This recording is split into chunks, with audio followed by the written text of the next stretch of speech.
நண்பர்களை நீங்கள் பார்த்து கொண்டு இருப்பது உங்கள் கௌசிக ரிவ்யூ. சரி வாங்க வீடியோக்குள்ள போய் என்னென்ன நடக்க போகுது அப்படின்ற இன்ட்ரெஸ்டிங்கான விஷயத்தை தான் நீங்கள் அந்த வீடியோவில் பார்த்து தெரிஞ்சுக்க போகிறீங்க. அதுக்கு முன்னாடி உங்களுக்கு இன்னொரு இன்ட்ரெஸ்டிங்கான விஷயம் சொல்ல போகிறீங்க. அது என்னடா அப்படின்னு சொல்லிட்டு பார்த்தீங்கன்னா, நம்ம விஜய் இருக்கார்ல, அவர் இருந்து மல்லி கிட்ட கேட்குறாரு, மல்லி வெண்பா எங்கே தான் போனால் கண்டுபிடிச்சே இல்லையா அப்படின்னு சொல்லிட்டு ஃபோன் பண்ணுறாரு. இப்போ நம்ம விஜய் எங்கே போனாரு அப்படின்னு சொல்லிட்டு பார்த்தா பிஸ்னஸ் விஷயமா கொஞ்சம் டெல்லி வரையும் போயிட்டு இருக்காரு. என்னடா அவ்வளோ தூரம் போயிருக்காரு, தலைவன் வரத்துக்குள்ளே எல்லாமே இங்கே தலையில மாறுமோ அப்படின்னு சொல்லிட்டு பார்த்தீங்கன்னா அது எதுவுமே நடக்க போகிறதில்ல. இப்போ நம்ம வெண்பா குட்டி அழகாக அந்த ரவுடிங் கிட்ட இருந்து தப்பிச்சு இந்த முயல் குட்டி ரத்தம் முடிஞ்சிச்சு, பறந்து ஓடிடுச்சு அப்படின்னு சொல்லிட்டு சொல்லலாம். அது போலதான் ஒரு பக்கம் அந்த ரவுடியன் கிட்ட இருந்து தப்பிச்சு மிகப்பெரிய ஒரு கேப் மார்க்கெட்டை வந்து மாட்டிடுறாங்க நம்ம வெண்பா குட்டி. குழந்தைகளை கடத்தி விற்பனை செய்யறது, அது மட்டும் இல்லாம அனாதை குழந்தைங்க அப்படி இப்படின்னு சொல்லிட்டு கை காலை எதனா ஒன்று பண்ணி தர்மம் கேட்க வைக்கிறது, இந்த மாதிரி நிறைய வேலையெல்லாம் செஞ்சுன்னு இருக்கிறதா இவளோட தொழிலே விற்பனை அப்படின்னு சொல்லிட்டு சொல்லலாம். இவளை நிறைய கேஸ்ல எல்லாம் போலீஸ் கைது செஞ்சிருக்காங்க. அப்படிப்பட்ட கிட்ட போய் நம்ம வெண்பா திடீர்னு இடிச்சிடுறாங்க. என்னம்மா என்னாச்சு அப்படின்னு சொல்லிட்டு கேட்டது, என்ன பின்னாடி 2 ரவுடி பசங்க துரத்தின்னு வராங்க, என்ன நீங்க தான் காப்பாற்றணும் அப்படின்னு சொல்லிட்டு, சரி இப்போ வந்து ஃபர்ஸ்ட் நாங்கள் இருக்கக்கூடாது, இந்த இடத்த விட்டு காலி பண்ணலாம் அப்படின்னு சொல்லிட்டு உடனே ஆட்டோன்னு கூப்பிடுறாங்க. ஆட்டோவில் ஏறி உட்கார வச்சுன்னு கிடைச்சிடா ஜாக்கு பாட்டு இன்னைக்கு எட்டுன்னு போயிட்டு அப்படியே சும்மா கொடுத்தா எப்படி இருந்தாலும் ஒரு 4 லட்சம் வரும். வீட்டு செலவு காசு இல்லைன்னு வீட்டு செலவுக்கே 4 லட்சம் பண்ணாட்டே எங்களுக்கெல்லாம் 10,000 தவிர பெரும்பாடா இருக்குமாடா அப்படின்ற மாதிரி தான் ஒரு பக்கம் போயின்னு இருக்கு. சரி இப்போ அடுத்து என்ன பண்ண போறாங்க அப்படின்னு சொல்லிட்டு பாத்தீங்கன்னா, அவர் தான் ஒரு பக்கம் நைஸா பேசி ஒரு பக்கம் கூட்டின்னு போக அழகா வீட்டுக்கு போனதான் நம்ம வெண்பாவுக்கு பால் கொடுக்குற மாதிரி கொடுத்து பால்ல மயக்கம் பண்ணா கலந்து விட்டு அழகா சேர் மேல உட்கார வச்சு கட்டி போட்டு விட்டுறாங்க நம்ம வெண்பா குட்டியை. உடனே போன் பண்ணி, நான் தலைவரா எப்படி இருக்க, நல்லா இருக்கியா, சாப்பிட்டியா, ஒன்றும் இல்லை இப்படிதான் ஒரு விஷயம் ஒன்று கிடச்சிருக்கு, நீ வந்தேன்னா உனக்கு எவ்வளோ பேரம் வேணும் அப்படின்னு சொல்லிட்டு பேசிட்டு முடிவு பண்ணிடலாம் அப்படின்னு சொல்லிட்டு சொல்கிறாங்க. உடனே என்ன வயசு அப்படின்னு சொல்லிட்டு எல்லாத்தையும் கேட்குறேன். சரி ஓகே, வேலை செய்யறதுக்கெல்லாம் கரெக்டாக தான் இருக்கும், தர்மம் எடுக்கிறதுனால நல்லா தான், அவரோட பேக்ரவுண்டே தானே யோசிச்சேன், அது நல்லா பெருசாக இருந்துச்சுன்னா அதை வச்சு நம்ம இன்னும் கொஞ்சம் சம்பாதிக்கலாம் அப்படின்னு சொல்லிட்டு சொல்ல, பேக்ரவுண்ட் என்னன்னு தெரியல, அவளை இறமனா தான் தெரியும் மையத்தில் இருக்கிறா அப்படின்னு சொல்லிட்டு சொல்ல, உடனே பொண்ணை பார்க்கறது கொஞ்சம் பெரிய இடத்து பொண்ணு மாதிரி தான் இருக்குது, கொஞ்சம் விசாரிச்சு பார்ப்போம், இடத்த உடனே நம்ம கை வச்சிடக்கூடாது, அதுக்கப்புறம் நமக்கு ஆப்பாயிரும், ஃபர்ஸ்ட் விசாரிச்சு பார்க்குறோம், பொண்ணுக்கு பேக்ரவுண்ட் அவ்வளோ பெருசாக எதுவும் இல்லைன்னா பொண்ணை ஷிஃப்ட் பண்ணிடலாம் அப்படின்னு சொல்லிட்டு சொல்லிடுறாங்க. சரி கேட்டதான் சரி ஓகே அப்படின்னு சொல்லிட்டு டிஸ்கஸ் பண்ணிருக்காங்க. அதே சமயத்தில் மறுபக்கம் என்ன நடக்குது அப்படின்னு சொல்லிட்டு பார்த்தீங்கன்னா, நம்ம போலீஸ் அதிகாரி இருக்கால, அவர் இருந்து கரெக்டாக அந்த பொம்னாட்டி வெண்பாவை கூட்டின்னு பார்த்தா பார்த்துட்டாரு. இதுக்கு மேலே சும்மா விடுவாரா, மவனை நீ எங்கே போனாலும் சரி உன்னை துரத்தி வந்து அடிப்பான் அப்படின்ற மாதிரி அந்த கேள்வியை துரத்தி போய் அடிக்கலாம்னு சொல்லிட்டு முடிவு எடுக்கிறாங்க. அந்த கேள்வி முன்னாடியே ஃபாலோ பண்ணுறாங்க. ஏன்னா இப்போ நம்ம வெண்பா மட்டும் இல்லை, இன்னும் எக்கச்சக்கமான குழந்தைங்களெல்லாம் கடத்தப்பட்டு வச்சிருக்காங்க. இந்த மாதிரி ஒரு தருணத்தில் வெண்பா எங்கே போகிறாங்க, எந்த இடத்துக்கு போகிறாங்கன்னு சொல்லிட்டு நம்ம நோட்டை விட்டுனே இருக்கணும்.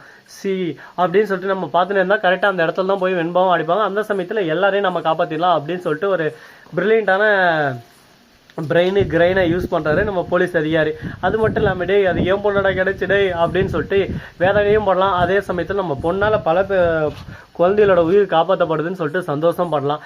என்னங்க பண்ணுறது, இப்போ இருக்கிற காலகட்டத்தில் எல்லாமே ஒரு பக்கம் சுயநலமாக மாறி போச்சு. அதனால் அவங்கவுங்க வீட்டில் அடுப்பேறி தான் பார்க்க முடியுமே தவிர பக்கத்து வீட்டில் அடுப்பெரிதாங்க என்ன பண்ணுறாங்க ஏது பண்ணுறாங்க இப்போதைக்கு பார்க்க முடியாது. நமக்கு அடுப்பத்தை கேட்டுக்கே ஒன்றும் இல்லையா, இதில் பக்கங்களுக்கு நாம சேர்த்து எங்கே நடக்கிறதா சொல்லுங்க பார்க்கலாம். அந்த மாதிரி தான் ஒரு பக்கம் சோதனையிலையும் வேதனையிலையும் போயின்னு இருக்கு. சரி இந்த மாதிரியெல்லாம் ஒரு பக்கம் போயிட்டு வந்தாலும் அதே சமயத்தில் மறுபக்கம் என்ன நடக்குது அப்படின்னு சொல்லிட்டு பார்த்தீங்கன்னா, நம்ம வெண்பா குட்டி இருக்காங்களா, அவங்க இருந்து எழுறாங்க. எழுந்தோடனே உங்கள் அப்பா பேரெல்லாம் கேட்குறாங்க. வெண்பா இருந்து எல்லாத்தையும் ஒரு பக்கம் ஓப்பனாக அந்த அம்மா கிட்ட சொல்லிடுறாங்க. உடனே ஃபோன் பண்ணி, யார் தெரியுமா அந்த கௌதம் இருக்கானே, கௌதமே அவனோட பொண்ணுடாட்டி, அவங்ககிட்ட லட்சக்கணக்கில் அடிக்கலாம், எப்படி இருந்தாலும் இவ்வளோ கொடுத்தா என்ன ஒரு 2 லட்சம் வருமா, இவ்வளோ போய் தர்மம் தான் எடுக்க வைக்கணும், பேசாமல் அவங்ககிட்ட ஒரு 20 லட்சம் அப்படியே பேரம் பேசிடலாம், அவன் யோசிக்காமல் கொடுப்பான் அப்படின்னு சொல்லிட்டு சொல்லி ஃபோன் பண்ணலாம் அப்படின்னு சொல்லிட்டு சொல்கிறாங்க. மல்லி அம்மா ஃபோனுக்கு தான் திடீர்னு கால் வருது. மல்லி உடனே எடுத்து, யாரு இங்கே வந்து பாரு அப்படின்ற மாதிரி ஒரு பக்கம், நான் தான் உன் பொண்ணை கடத்தி வச்சுன்னு இருக்கேன், நீ ஒன்றும் பண்ண தேவையில்ல, எனக்கு 20 லட்சம் காசு கொடுத்தீங்கன்னா உன் பொண்ணு உங்ககிட்ட சேஃபாக வந்துடுவா, 20 லட்சம் தான் நான் தாராளமாக கொடுத்துட்றேன். என்னடா இவன் கத்திரிக்காய் வியாபாரம் பண்ணுவான், நல்லா உக்காந்து கொஞ்சம் இழுத்தடிச்சு வியாபாரம் பண்ணுவான்னு பார்த்தா இவனாடா நான் பொசுக்குன்னு ஒத்துக்கிட்டா, இவகிட்ட இன்னும் கொஞ்சம் எக்ஸ்ட்ரா கேட்டுக்கலாமா, அது வந்து ஐயோ மேடம் நான் 20 லட்சம் என்னன்னு குத்துறேன் மேடம், நீங்கள் வெண்பாவை எதுவும் பண்ணுறாதீங்க, வெண்பாவுக்கு எதனா ஒன்று நடந்துச்சு அதுக்கப்புறம் என்ன பண்ணுன்னே தெரியாது அப்படின்னு சொல்லிட்டு கோவப்பட்டு போன வச்சிடலாம். போலீஸ் அதிகாரி இருந்து நாங்கள் பார்த்துருக்க மேடம் இனிமே அப்படின்னு சொல்லிட்டு சொல்ல, ஐயோ சார் பார்த்துக்கலாம், அதுவும் பிரச்சனை இல்லை, வெண்பா நம்ம கைக்கு வரணும், இவங்களையும் பிடிக்கணும், நம்ம வெண்பாவையும் காப்பாற்றணும், அதுக்கு ஃபர்ஸ்ட் பணத்தையும் நம்ம கையோட எட்டுன்னு போகணும், பணத்தை கொடுத்தா தான் அவங்களுக்குள்ள ஒரு ஆசை வரும், அந்த ஆசையை வச்சு நம்ம அவங்கள பிடிச்சிடலாம் அப்படின்னு சொல்லிட்டு சொல்லியிருக்காங்க. இதை கேட்டது சரி ஓகே, நீங்கள் சொல்கிறத ஒரு பக்கம் ஒர்க் அவுட் ஆகிற மாதிரி தான் இருக்குது, ஆனால் ஒர்க் அவுட் ஆகலாம் என்ன பண்ணுறது அப்படின்னு சொல்லிட்டு ஒரு பக்கம் யோசிக்க தோணுது இல்லை, ஆமாம் அதையும் யோசிக்க தோணுது தான். ஒர்க் அவுட் ஆகலாம் லாஸ்ட்டில் நமக்கே ஒரு பக்கம் அப்படின்னு சொல்லிட்டு நாம போட்டு போயிடுவாங்களே, இப்போ என்ன பண்ணுறது ஏது பண்ணுறது என்ன பண்ணலாம் அப்படின்னு சொல்லிட்டு ஒரு ஓவராக சிந்திச்சுன்னு இருக்காங்க. இந்த சிந்தனையெல்லாம் ஒரு பக்கம் அதிகமாகிட்டு போயினே இருக்குது. இதுக்கப்புறம் என்னென்ன நடக்க போகுது எது நடக்க போகுதுன்னு சொல்லிட்டு பொறுத்து வந்து பார்த்தா தெரிய போகுது. பாப்பா என்னென்ன நடக்க போகுது எது நடக்க போகுதுன்னு சொல்லிட்டு இதெல்லாம் ஒரு பக்கம் போட்டுன்னு சொல்லிட்டு விட்டாலும் அதே சமயத்தில் மறுபக்கம் நம்ம தீபிகா இருக்காங்களா, அவங்க இருந்து டே விட்ற அவன் உங்ககிட்ட சிக்கி இருந்தாலும் நம்ம ஏதோ ஒரு நாள் 2 நாள் வச்சிருந்து என் பொண்ணு இந்த போட்டியில் ஜெயிச்சதும் நம்ம அவளை விட்டுட்டு இருக்கலாம். ஆனால் அவள் மாட்டிக்கிற இடமே வேற மாதிரி இடம்.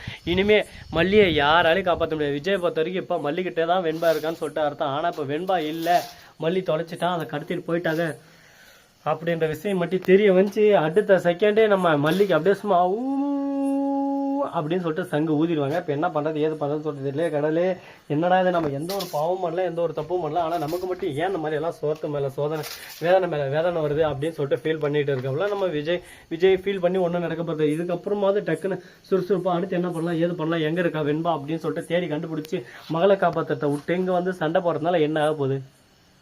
நடக்கிறதுக்கு முன்னாடி நீ என்ன வேணாலும் பேசு, நடந்த பின்னாடி ஒன்றும் பேச யூஸ் இல்லை. எப்படி கண்டுபிடிக்கலாம், என்ன பண்ணலாம் ஏது பண்ணலாம் அப்படின்னு சொல்லிட்டு யோசிச்சு அதுக்கான முடிவை தான் நீ எடுத்தாகணும்.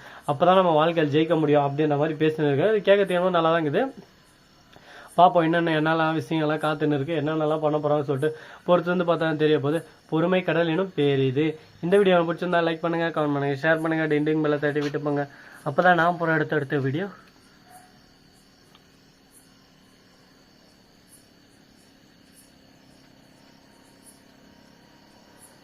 உங்களுக்கு உடனுக்குடன் நோட்டிஃபிகேஷனில் வந்து கொண்டே இருக்கும். மிக்க நன்றி. தேங்க்ஸ் ஃபார் வாட்சிங். டாடா சி. நன்றி, வணக்கம். 1 நம்பருக்கு தருக.